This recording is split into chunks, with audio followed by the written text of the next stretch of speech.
Polres Sekadau menggelar konferensi pers terkait pengungkapan kasus penipuan arisan gate yang merugikan member senilai miliaran rupiah.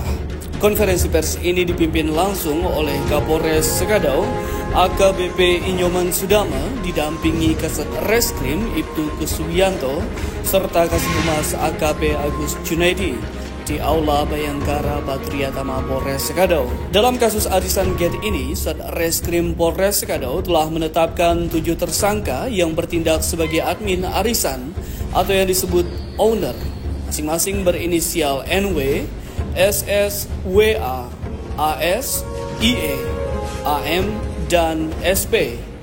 Kasat Reskrim Polres Sekadau Ibtu Kuswianto menjelaskan, kasus ini berawal dari skema arisan menurun yang populer di masyarakat disebut arisan gate, di mana jumlah pembayaran tiap peserta berbeda sesuai urutan yang didapat. Arisan ini telah berlangsung lama dengan memanfaatkan media sosial untuk mencari member. Dan sejak Oktober tahun lalu mulai muncul indikasi sebagai arisan bodong. Modus mereka adalah menjual arisan dengan alasan membutuhkan uang, padahal transaksi tersebut tidak real. Ini murni tindak pidana. Pelaku menyisipkan nama mereka sendiri dalam setiap kelompok arisan dan melakukan transaksi jual beli arisan secara fiktif. Pihak kepolisian juga sudah memberikan kesempatan untuk penyelesaian secara kekeluargaan. Namun karena tidak ada etikat baik, sehingga langkah hukum diambil. Sejauh ini, Satreskrim Polres Sekadau telah menerima sebanyak 8 laporan, baik secara langsung maupun via hotline aduan. Setelah melalui proses penyidikan dan penyelidikan, ketujuh tersangka telah ditahan di sel Mapolres Sekadau dan untuk selanjutnya, berkas perkara akan dilimpahkan ke ranah kejaksaan. Terkait nominal yang digelapkan, masing-masing pelaku ini berbeda-beda. Namun total kerugian yang dialami para korban dari masing-masing pelaku mencapai miliaran rupiah. Kasat Reskrim mengatakan pihaknya saat ini masih membutuhkan waktu untuk melakukan tracing aset dan uang yang telah digelapkan oleh para pelaku.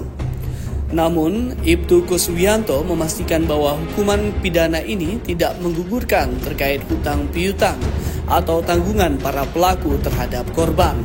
Sanksi yang dijatuhkan kepada ketujuh pelaku ini murni berdasarkan tindak pidana penipuan dan penggelapan sesuai pasal yang disangkakan, yakni pasal 378 Junto 372 KUHP tentang tindak pidana penipuan dan penggelapan.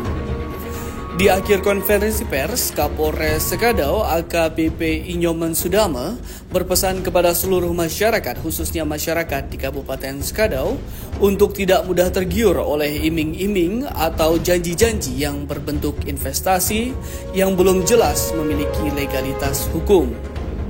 Kapolres juga meminta kepada masyarakat apabila mengetahui kegiatan ataupun investasi yang diduga merupakan satu bentuk penipuan, silakan dilaporkan ke Polres Sekadau atau bisa melalui layanan hotline telepon 110 di Satreskrim khusus pengaduan dan laporan masyarakat.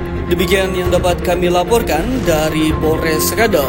Saya Bribda Mesinus Jordan melaporkan dari Humas Polres Sekadau. Salam presisi.